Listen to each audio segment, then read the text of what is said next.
I did that. All right, perfect. Okay, welcome everybody. Again, thank you for joining us.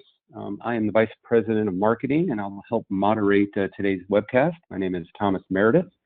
On behalf of the Resource Management Institute, I'd like to welcome you to our first Power Up session of the year. We all made it through 2020, so we're off to 2021 and welcoming everyone to our first Power Up on managing the flex workforce. Today's webcast is 30 minutes. We'll tee up this subject. We'll present a few slides. We do encourage some questions at the end so we can have our question and answer session. I do want to cover just a few items before we get started. We have loaded a PDF copy of today's deck in the handouts window of your GoToWebinar panel. So feel free to download that if you want. And as I mentioned, we are recording the webcast. Once we get that processed on our end, we're going to send out an email with a link to that. That'll go out later this afternoon with a link to the recording. Please feel free to share that with any colleagues that couldn't join us today, but you think might be interested in this topic. They can view the recording. And I mentioned our Q&A session. We will have that at the end. We're not going to stop the presentation for any questions, but as we go through the slides, if something interests you and you have a question, put it in the panel. Randy and I will collect that and have a session at the end. Okay, quick power up today, 30 minutes, so let me get out of the way and welcome Randy Misseldick, the Managing Director of the Resource Management Institute. Randy, welcome, I'll hand it to you. Great, thank you, Thomas. I'll do a quick check. My audio sound okay? Audio sounds good. Okay, perfect. Well, good morning and good afternoon, depending on where you're joining us from for this first Power Up of 2021. This is Randy Misseldick, Managing Director of the RMI, and I'm really glad to have an opportunity to talk to you today about managing the flex workforce. I didn't want to go any farther without thanking our sponsors, MavenLink, Keyed-In, and Tempest Resource. Our latest research that came out of the Resource Management Institute was on automation tools, mostly PSA and PPM tools that support resource management. And in looking at those tools, which have a broader range of functions, in that research report, which we just published a few weeks or so ago, available for free from our website, indicated for the third time we've surveyed this audience over the last 5 years that resource management capabilities are the #1 requirement that people are looking for when it comes to picking a new PSA or PPM tool. And we thank MavenLink, Keyed-In, and Tempest Resource, who we believe are taking resource management very seriously, and we appreciate their support of the RMI. So let me go ahead and dig into the webcast here. I'll get my page to move forward for me here. So those of you new to the RMI, we are dedicated to the advancement of resource and workforce management thought leadership. And we're really focused on 4 big problems that most project-based organizations are challenged with: project performance, resource utilization, customer and employee satisfaction. And good resource management clearly improves the outcomes of those things when done right. We help you by best practice definition and development. We're always looking for the best practices relative to modern ways of doing resource management. We have an extensive market research library and white paper library. You can get, again, anybody who's joined the RMI, which by the way is free to join, can get access to through our firewall. We've got a full complement of resource management and workforce management training and education. And of course, we conduct industry events like this today to help communicate important topics to our membership. If you haven't been to our website yet, I encourage you to do that, resourcemanagementinstitute.com. We're the only institute dedicated to resource and workforce management, and through the website, we give you opportunities to collaborate through events like this, to get educated through a variety of ways.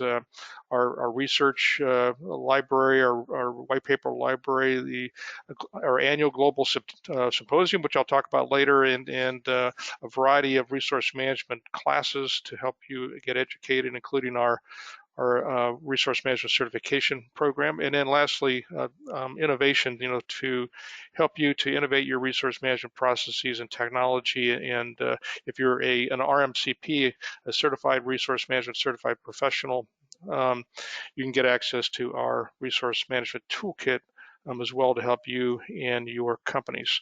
So let's dive into today's webcast. Well, I should have mentioned too, by the way, we got a new website coming. It's under development, should be ready in the next 5 to 6 weeks. We'll be excited to launch that sometime early into the second quarter. All right, managing the flex workforce is the topic of today, and I thought it'd be helpful to start with something definitional around what we're talking about and perhaps what we're not talking about. And these are just a couple of definitions that I pulled off the internet.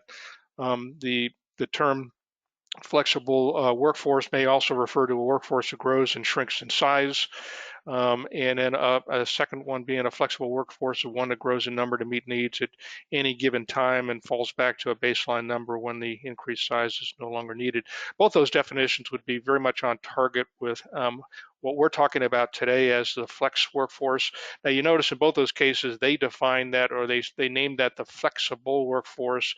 There are a lot of definitions for flexible workforce that mean something different than the flexible workforce. So I wanted to make sure we were definitionally talking about the same thing. And then it's probably obvious to all of you as our marketplace has changed and the nature of our workforce continues to evolve and change, is managing a flex workforce is becoming increasingly important, and for a lot of reasons. Number one, our project-based work requires skilled workers. Most project-based businesses have peaks and valleys. Ours does, and I'm sure yours do as well. And while we all strive to get as much recurring business as we can, in most organizations, there's some level of peaks and valleys that come with our business, requiring good peak load planning.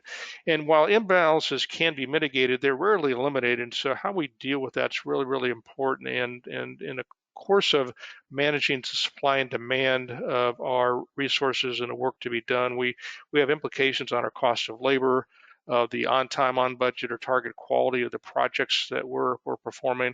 And one that I've talked about since very early in my management career is our predictability of execution. Can we execute in the same manner as precision with every project, every time? And in a people-driven business, it all comes down to resource management as a really critical element of how we are able to run these businesses.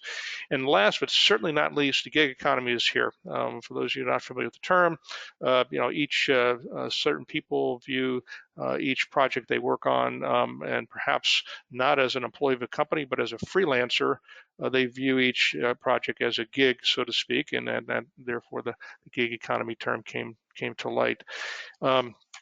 So we published a report back in the first quarter of 2020, and it was on sourcing. And we're, by the way, going to run another one of these in the latter part of this year to get an update on sourcing issues with this audience and others. And this was, pretty telling. Probably not a surprise to most of you, is finding available talent was only 5% of you said no issues, some challenges, difficult and very difficult, representing the other 95%, and 35% fully saying difficult to very difficult. Finding good talent, the right talent, is not easy. COVID certainly impacted this, but at least the feedback we get from our membership is that the nature of this problem really hasn't changed a whole lot.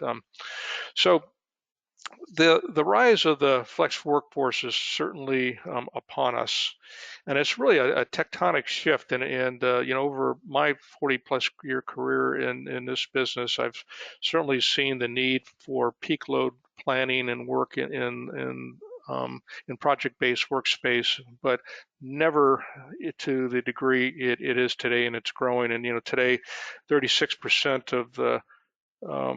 of the gig economy workers, either through their primary or secondary jobs, are participating at some level in this economy. According to the Manpower Group and MedLife, more than 90% of U.S. workers would consider freelancing or independent contracting work. That's huge. When I started my career back in the late 70s, is very few of us wanted to be independents. We wanted to go work for some big company and spend, work for 30, 35 years, get our gold watch and retire to Florida. And things have certainly changed a lot. Half the millennials use online gig economy platforms to find work. I'll be talking more about that, as there are these platforms that you may or may not be familiar with that allow you to get access to the freelance market space. I'll talk a little bit more about that. And they're another element of solving this talent management problem. And according to the U.S. Bureau of Labor projections, the gig economy workers will increase to 43% in 2020. We haven't actually seen the actual outcome. I looked at data, by the way, for Canada recently. It was above 30% in Western Europe, roughly in the same area. So all the world economies largely are headed in this direction. And if you haven't caught my LinkedIn article that I released back in November, go out and take a look at it. I published an article on the rise of the flex workforce, and we've been doing a ton of research in this space, and hope to deliver more solutions and answers to all of you who are members of the RMI. So let me step logically through what's getting in the way at the moment and when it comes to managing a flex workforce, and then I'll talk about how to solve this problem in a most logical way that I can. I'll start with is really having a strategy for managing a flex workforce, and the strategy, is a lot more than just, hey, we got to go out and find some third parties. It's how many do we need? What skills we need? When do we going to need them? And then how do I start to aggregate the needs that I have in a way where I build a strategy and then put resources and investment behind it to allow me to actually execute on that strategy. Inadequate forecasting and peak load planning. This happens to be the place where we see most organizations really challenged is how do I get a more accurate forecast, which then leads me to have the ability to do peak load planning. And I'll talk more about peak load planning and how we recommend companies address and deal with that.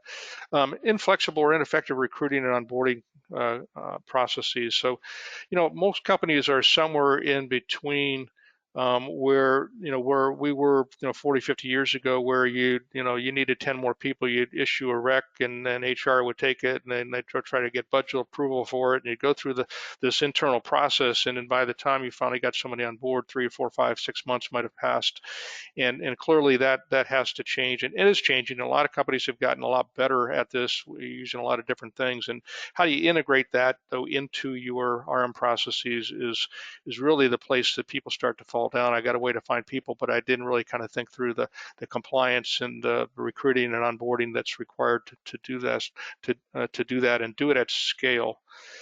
Inadequate technology to support resource management processes. So in addition to a good PSA, PPM tool that are really helping me with forecasting and getting granularity to what I need and building my skills database and those sorts of things, there's all these new recruiting tools that are available to us through the gig marketplace. And again, I'll come back and talk to those, but we see that a lot of growth in that area. We're doing a lot of research with the gig marketplace vendors, and we do see an intersection there that we'll be talking more about here and through the Institute as time goes on. Lastly, speed of execution. Getting people, the right people, when I have project work needs to be done, and then dealing with, what are the compliance matters? Do I need visa? Particularly when we're able to travel again. But there's a fair amount of advanced work required to actually be in a position to do this quickly. And that's another area. So these 5 things are the things that get in the way of most organizations we talk to when they're trying to do that. So I'll move to start talking about how do you solve this. And for those of you who are certified through our RMCP program, and those of you who read, not certified, but have read a lot of our thought leadership paper, we talk about resource management in the terms of just-in-time resourcing, which was in some ways mirrored after just-in-time manufacturing, just simply applied to the needs of human capital. And just-in-time resourcing really basically says there's 6 things you need to have in place in order to do effective resource management. And whether you're using our methodology or somebody else, if you don't have these 6 things in place, you're going to struggle with resource management. So, and the areas that are important here is with the skills inventory is, so when I think about the flex workforce, are third parties incorporated into your skills inventory? Can you reach outside your employee base when it comes to staffing, and can you incorporate that into automated staffing? Are your peak load periods or skills imbalances known in advance so that you can do something about it? Finding people takes time, and organizations that can only look out 2 to 4 weeks are terribly disadvantaged in in this business. Sourcing and development, how are you managing developing third-party capabilities? If the flex workforce is here, and each organization will have a different need here, whether it's 15% of your workforce or 60% of your workforce, and I've talked to organizations that are everywhere in between those, is third-party management becomes really, really important. Are you putting technology to work for you, not only in managing the people that you have in your own organization, but how are they incorporated, particularly third parties and the flex workforce, the gig workers, into that strategy with automation to not only manage the data of what's going on in your business, but for outreach to new talent. And then the last is governance. How do I do I have adequate controls over third-party usage? We do see organizations tend to struggle with this, where third-party spend tends to get out of control, and finance jumps in and slows things down, and that just puts stresses on the organization. So there's 6 things that I've talked about that you need to have in place that fulfill a just-in-time resourcing solution to solve your resource management problems. And I put over on this page for your benefit those 5 things that I said tend to get in the way, and I want to address them one by one as I go through here and talk about, number one, defining your strategy, and think about, by way, aggregating the need better deals to get better deals, flexible operating agreements with those entities, economic and compliancy requirements, is government regulations, personnel requirements, your contracting processes of your organization. How do you do that and do it at scale with your third parties, because those groups of people are going to continue to grow. This is a place we see people really struggling with, is to, lots of, having good sources of third-party talent is important, but it's important that you try to minimize the number of sources so you can focus on speed, quality, and reliability of those particular sources. Defining your desired outcomes is it speed, is it quality, cost, skills? What's important to you when it comes to using third parties? And while all of those things are important to every company, you can't do all of those as a priority. You got to pick and choose. Do I want to be fast? Do I want to be cheap? Do I want to have great quality? And some balance there you're going to find that helps you to achieve what you need for your particular business, but then make sure you're measuring against those to measure your success. I can't say this enough, lean into the best forecasting you can do. Most organizations, once you tackle forecasting, you'll find quickly you can get better and better and closer to the mark, and narrowing that window of variability with each passing month. I lived the transition from to just-in-time manufacturing to supply chain, and watched how through better mathematics and formulas we were able to kind of think about, how do I get better at forecasting, and in resource management we're getting better at it too, and this is a place for focus. And those forecasting outputs should support or lead to peak load planning, and I'll talk a little bit about that on the next page. Challenging your status quo. Then for recruiting, I mentioned earlier, I hope most companies are not left in the what I'll call the stop-start mentality or approach to hiring, where I need 6 people, I issue 6 recs, I give them to HR, we go get through a budget approval process, we get 4 approved, we go back and argue for the next 2, and so on and so forth. And we try to find people, and we go through this process, and long and short is that process, if anybody out there is doing it, that's just that the marketplace has left you behind, and people have moved to much more fluid recruiting processes to address that, and there's technology to help you with that. And it still does need to be incorporated into our budget processes and things. I'm not trying to say those things are not important. It just needs to be done differently than it's been done in the past, to where we can really respond to human capital needs in a much shorter period of time. And so, I would ask that probably the most important thing, if you remember anything from this page, is walk around this wheel, look at these 6 things, and ask yourself the question: if I'm really going to have growing needs for a flex marketplace, am I dealing with each of these 6 things? Because if you don't, you have a broken link in the chain, and it'll cause you issues. And if you have thought through this, you have a much better chance of success in the flex marketplace and managing your flex workspace. So for those of you who have been through our resource management certified professional curriculum, this is a page right out of the right out of the curriculum itself. And when we talk about peak load planning, the way I like to talk when I'm talking at a conference or something and discussing what peak load planning is, I think of, drawing a cut line to kind of thinking about the whole 12 months of the year and kind of what's the minimum number of people I'm going to need to do the work I'm anticipating with some kind of a strategic forecast. And that generally speaking, I can manage my costs best by hiring people to address that minimum amount. And then I deal with anything above that cut line with third parties. And those third parties can come through a whole lot of different ways. It could be through these gig marketplaces. It could be through a third party vendor who aggregates these things for you and goes out and helps you find people. There's a whole lot of different ways to do that.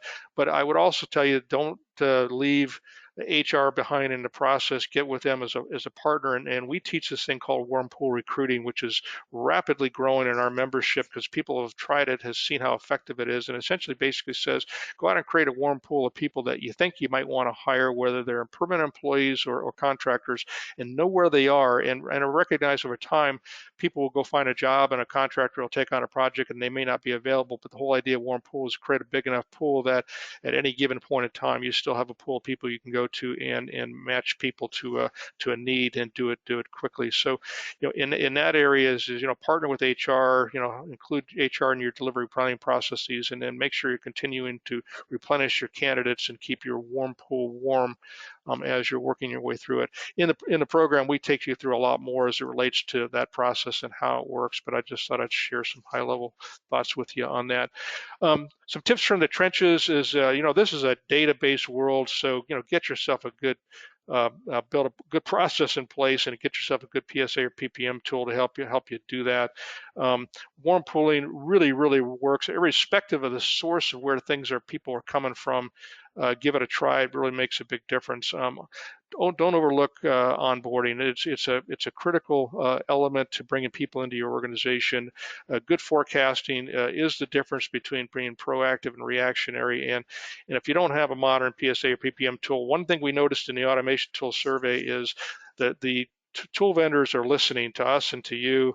That forecasting has been a weakness for many of these tools, and they've gotten a lot better at support for this, in addition to other things like better skills inventory support, as an example. And I'd encourage you to take a look at these gig marketplaces. They're getting better. And we think, and we're talking to a lot of PSA PPM vendors about this, is we think that integrating these capabilities into PSA PPM tools in the future is going to be a norm over time, and we're just wondering who's going to get there first. But this is going to be an important part. So some key takeaways, and then I'll do a quick run through of a couple things, and then I'll take some questions from the audiences. Some tips from the trenches. The gig economy is here, and it's giving rise to the flex workforce. So building your capabilities to deal with this is really important. Walk around that jitter wheel, those 6 things, and deal with those 6 things, because without it, you'll struggle in this area. And then keeping your recruiting processes and supporting technology up to date is important. So if you're not educated or familiar with how to do this, we got a great program for you called the Resource Management Certified Professional, where we teach best practices. You get access to a resource center library. And by the way, this is not just for RMs, for the RMO leaders, the delivery executives, so you understand how this ecosystem works. It makes a huge difference to you. And when you come to this, go through this program, you also get a binder with a documented commercial grade process of our jitter solution to how you solve this. And we've gotten more than 500 companies that put people through this program, and in some cases, a lot of people through the program. The program's offered in 3 formats: in class, online, and on demand. You can take it whatever way you like. It's supported with case study workshops. There's an exam at the end of this. It's all built into the price. So the per person is $19.95, online $18.95, and on demand $17.95. And again, includes materials and testing fee. If you're a PMP, you'd have to check with a PMI relative to their new audit rules, but we still offer PDUs as it relates for PMPs who go through the program. You go to our website, you can find out more about them. We've got an in-class coming up in Cincinnati in April, 2 online classes coming up in the second quarter. in April and June. And we have a class going on right now. We're about halfway through that, got a big group going through that. And then for those of you who are RMCPs, we've got the Advanced RM course now available for continuing education for RMs. And again, don't forget, you can take this class on demand if you want 7/24, and you can apply and pay for it right through the website. Don't forget, our global symposium's coming up in Dallas in September. If we know that COVID may or may not have an impact on this, is if you sign up for it now and we have to move it, you can either get a refund or you can move with the event to wherever it gets moved. But we've run two of these. This is a terrific event for people that are trying to learn from peers on resource management. So I'll finish before I take Q&A with just thanking again Maven Link, Keyed In, and Tempest Resource for their support of the Institute and their attention to your needs as it relates to resource management. If you're looking for a new tool, I encourage you to go kick the tires with these companies that are sponsoring with us and see what they got. Okay, Q&A. So I'm going to move Thomas to I'll look at I've got some questions that come into the box. Yep, we've had a few come in. Yep. So I'll just take them as I see them. Somebody asked, what trends do you see in hiring semi-permanent contractors versus creating full-time employee positions? I think that it's all over the map. What people are doing. I think you have legal issues related to what's a contractor versus a full-time employee, and it does vary by state. And so sometimes the definition or flexibility on using a part-time semi-permanent contractors may be defined by state and local statute. But clearly as the marketplace is growing in the penetration of gig workers or freelancers, the semi-permanent contractors are becoming more interesting because, again, then we can aggregate the time we're going to do with somebody and drive a better deal with that individual as a freelancer, okay, as opposed to giving you an hourly deal for a week. I'm making this up, 200 hours of work over the next 6 months and get a better price from the person. Warm pool recruiting seems very useful for staff augmentation firms. Do you see this approach also utilized directly by HR departments? So the operative language there is utilized directly by HR departments. This is a place where delivery needs to take an active role in the process of looking at resumes, talking to people, and keeping that pool. So it's generally not just an HR function. It may be where it gets led.